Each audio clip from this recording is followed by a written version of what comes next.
বন্ধুরা, একবার কাঁচা লঙ্কার আচার এইভাবে বানিয়ে দেখবেন।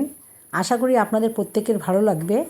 তার জন্য প্রথমে আমি 100 গ্রাম কাঁচা লঙ্কা ভালোভাবে ধুয়ে বোটা ছাড়িয়ে নিয়েছি। তারপরে কাপড় দিয়ে মুছে নিয়েছি যাতে জল না থাকে। এখন আমি মিক্সিং জারে দিয়ে দিলাম।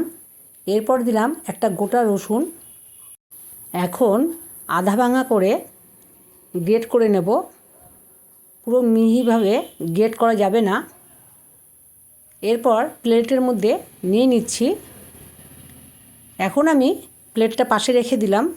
এদিকে গ্যাসে কড়াই বসিয়ে দিয়েছি, কিছু মশলা ভেজে নেব। প্রথমে দিয়েছি 2 চামচ ধনিয়া, তারপরে দিলাম 1 চামচ সর্ষে, সাদা সর্ষে দিয়েছি। এরপর দিলাম 1 চামচ মৌরি, তারপর দিলাম 1 চামচ সাদা জিরে। একটু ভেজে নিতে হবে। দেখুন কালারটা চেঞ্জ হয়ে গেছে। এখন আমি ঠান্ডা করে গুঁড়ো করে নিচ্ছি মিক্সিতে। গুঁড়ো হয়ে গেছে। এরপর কড়াই আবার গ্যাসে বসিয়ে দিলাম।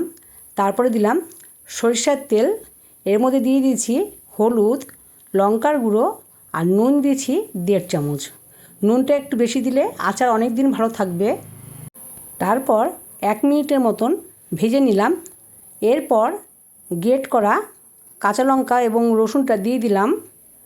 তারপরে আরও 2 মিনিট ভেজে নিয়েছি। দেখুন কালারটা পুরো চেঞ্জ হয়ে গেছে। এখন ঠান্ডা করে জারে রেখে দেব। ভালো লাগলে লাইক দেবেন। সাবস্ক্রাইব করতে কিন্তু ভুলবেন না।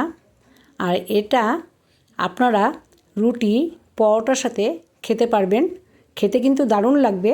উপর থেকে একটু সরিষার তেল দিয়ে দিলাম।